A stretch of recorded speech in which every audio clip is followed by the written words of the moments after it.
lang naman sa inyo yung background ko before ko gawin yung ganitong klaseng business. And pakilala muna po ako sa inyo, I'm Brian Biscocho. Nag-start po ako dito, 19 years old. Ngayon po, I'm 20-something years old na. And ginagawa ko na yung business ko almost 8 years na. So background ko po, nung na-invite ako dito, estudyante naman ako. Kung si Sir Carlo po, dating OFW, teacher. Ako naman dati, favorite ko yung mga teacher. Kasi bakit? Simula po grade 3 sa Marian na ako. Alam niyo yun sa summer? Hindi po ako magaling sa school. Sa high school po, gano'n lang din. Ako po yung tao before na laging sinasabi, pag hindi ka daw magaling sa school, wala kang mararating sa buhay. Hindi naman po totoo yun kasi ako, estudyante po ako, from De La Salle pa po ako. Ako po yung tao na Codcom. Ano yung Codcom? Hindi. Yung Codcom po, ito yung care of daddy and care of mommy, yung tipong umaasa ka lang sa magulang mo. Pero tama ba, hindi naman laging nandyan yung magulang mo para ibigay lahat ng gusto mo, pangangailangan mo. Hindi naman lagi sila nandyan eh. So, ang nangyari po sa akin, estudyante ako, akala ko dati, ang pagka-graduate, may magandang trabaho, magandang kinabukasan. Pero tama ba, hindi naman lahat na nakagraduate may trabaho agad? Kasi, sino po ba mas madami sa labas? Tambay o nagtatrabaho? Tambay. Diba, sa dinami namin ng gumraduate, mas madami po yung tambay is nagtatrabaho.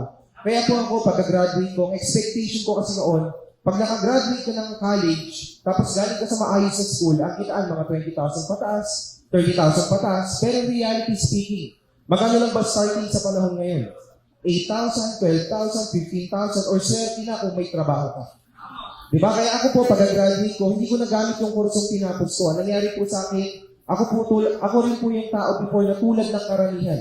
Na puro tambay, Dota, basketball, gimmick, landi, yung tipong walang patutunguhan sa buhay.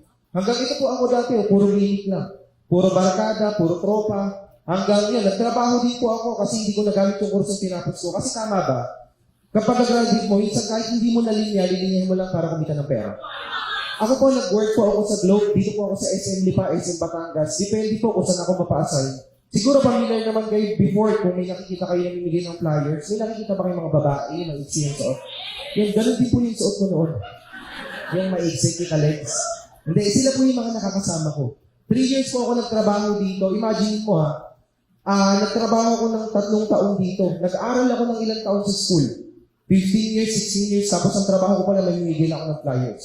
Pero tama ba, kahit hindi ka nakagraduate, kaya mong gawin yung trabaho na to?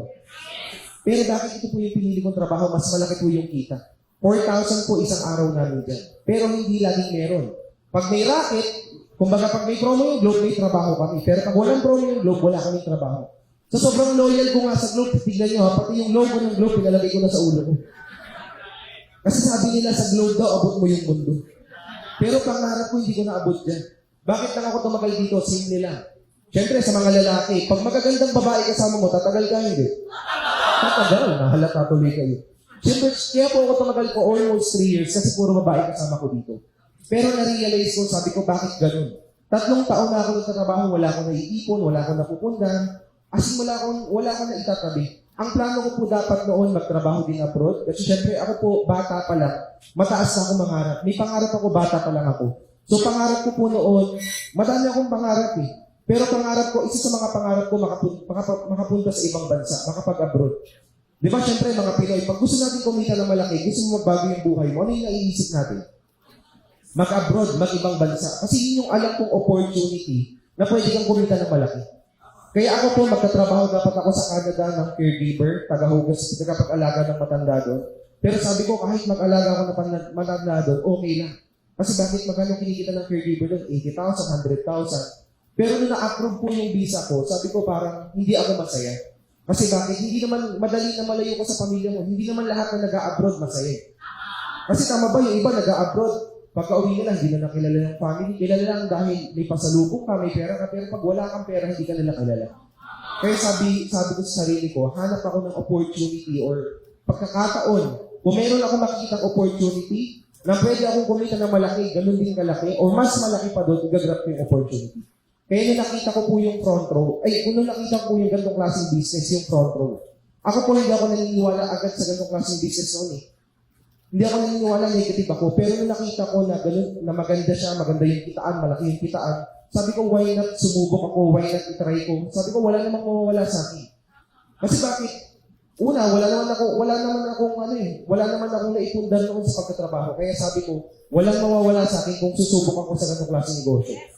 Binabago yung pride ko, sinubukan ko, nagbakasakali lang ako. Sabi ko, 1 taon. Pag wala nangyari sa akin dito, alis ako ibang bansa. Pero pag may nangyari sa akin dito, itutuloy-tuloy ko to. First year ko po sa front row, nung ginawa ko yung ganitong klaseng business, isa po sa mga achievement ko dito.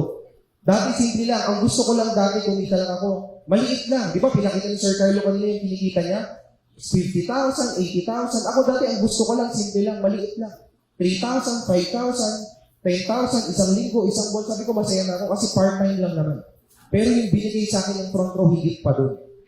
1 taon ko po dito, isa sa mga achievement ko, eto, nakabili po ako ng sarili kong kotse. Sarili ko po yung kotse dito, yun. Subaru XP. Hindi ko pinagayabang yung kotse ko kasi bakit?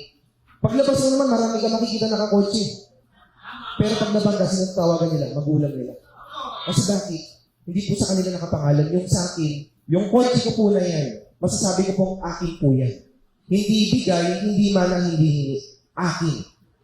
Maliit man na tornilyo po yan, masasabi ko pong akin po yan.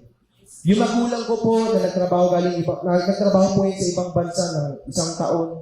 Kasi galing po ako sa may kayang pamilya hanggang sa bumaksak po yung business ng family ko. Tapos yung tatay ko dati nagalit na galit sa akin kasi ginawa ko yung ganong klaseng business. Hindi ako sinuportahan. Pero ngayon, nakita ko yung mga magulang ko na proud sila sa akin. Hindi na yung kotse. Diba? Hindi na natin, kahit wala na yung kotse. Yung nakita ko lang yung magulang ko na proud sila sa akin, doon pa lang masaya na ako. Diba? Kasi ako, hindi naman ako yung paboritong anak. Pero sabi ko, sisiguraduhin ko, magiging paborito rin ako. Diba? Kaya ako, tinuloy-tuloy ko mangarap. Ngayon, ito yung first car ko. Isa din sa mga pangarap ko. Diba? Ako, bata pa lang ako. Kasi syempre, mga lalaki, may pangarap talaga tayo. Tama ba? Isa din po sa mga pangarap ko. Sabi ko, kung nakuha ko yung first car ko, alam ko meron pa ditong second car. So, isa po sa mga pangarap ko, ito, yung next natin dito. Kasi idol ko si, yung napapanood din sa Fast and the Furious. Ilan na yun ito? Si Bentong? Si Vin Diesel po yan. Diba? So, idol ko kasi ito, bata pa lang ako. Yung pangarap kong kotse ito, yung Dodge Challenger. Kaya pangarap ko po noon talaga makapunta sa ibang bansa. Kasi bakit? Doon lang naman ako nakakakita ng ganyang kotse. Di ba, mga muscle car sa ibang bansa madami yan. Kaya sabi ko, pag nagpunta ako ibang bansa, makakabili ako niyan. Pero nung nakita ko yung gandong opportunity, ito, napapanood ko lang siya sa mga movie. Ito, may sample video nga dito eh. Ito, panoorin natin, mabilis lang. Ito, lagyan na ng sound set. Sige na, basta. Todo. You want to take one for a test drive?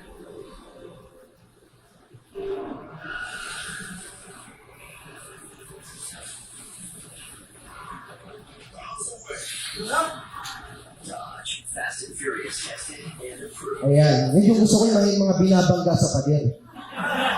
Kaya ito, guys, sabi ko, gusto ko ng ganyan kotse, yung mga muscle car. Kaya ako, tinuloy-tuloy ko yung ganitong klaseng business. Ngayon po, 19 ako nag-start dito. By the age of 24 years old po, ito, pakita ko sa inyo. Ito yung konting video lang din. Ito. Ayan.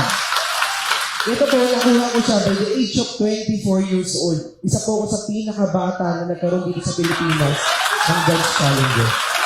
Kaya, yung makikita niyo po dyan sa baba, na nag-iisang Dodge Challenger. Maraming muscle car dyan, pero yung makikita mo nakitindat sa'yo na kulay orange. Nag-iisang Dodge Challenger, akin po yan. Diba? Alam mo, masasabi ko sa ganitong klaseng business, sulit lahat. Kasi bakit? Ako po, before hindi ako naniniwala, hindi ko akalain na itong opportunity na to, yung opportunity na to, ito pala yung magpapabago ng buhay ko. Ito pala yung opportunity na dito lahat makukuha ko. Yung dating pinagdududahan ko, ngayon lahat binibigay sa akin dito. Kaya ako, thankful ako sa ganitong klaseng business kasi bakit? Bonus na lang to eh. Pero yung baguhin yung pagkatao ko kasi bakit? Noon sobrang mahihain ako. Hindi ako marunong humarap sa maraming tao. Pero dito lahat natutunan ko hanggang sa kumita ako. Hindi lang yun. Nakatulong pa rin ako sa maraming tao. Kasi dito, hindi lang naman kami basta kumikita eh. Dito po, tumutulong kami sa mga taong willing, yung taong may pangarap, taong gusto magbago yung buhay, makatulong sa magulang, pagod na sa hirap sa labas. Kaya sa mga nandito ngayon, sa mga first time natin, kung ikaw yung tao napagod na sa hirap sa labas, gusto mong sumubok sa negosyo, di ba? Kumbaga, gusto mo ng pagbabago sa buhay. Ito yung perfect opportunity na pwede mong gawin. Kasi bakit? Ito, babakita ko sa inyo yung next slide natin. Ito po, baka sabihin mo, baka naman Sir Brian, ikaw lang kumita, si Sir Carlo lang. Meron din po ako dito. Yung unang nagtiwala sa akin sa ganitong klaseng negosyo. Ito naman, papakilala niyo, i-introduce niya yung sarili niya. Ito siya po, girlfriend ko naman to. Kasi high school couple po kami. Simula po, bata pa kasi kami. Kumbaga, grade school niya ako niligawan, tapos high school ko na siya. Ayun naman. High school po kami nagkakilala. So, psychology student yung background niya. Negative siya sa ganitong klaseng business. Pero alam mo, sabi ko sa kanya, why not sumubok ka, graduating siya, tapos nagtatrabaho din. Galing kasi sa broken family naman. Sumubok lang. Ngayon, ginagawa yung front row. Siya po yung kauna-unahan naman. Na babae na milyonaryo po dito sa buong South Luzon, dito sa buong Cavite. Kaya ako masasabi mo, hindi lang ako, kayo din po, kung natulungan ko siya, kami mismo tutulong sa inyo dito. Kaya hindi ko na rin papatagalin siya na mismo yung magpakilala sa sarili niya.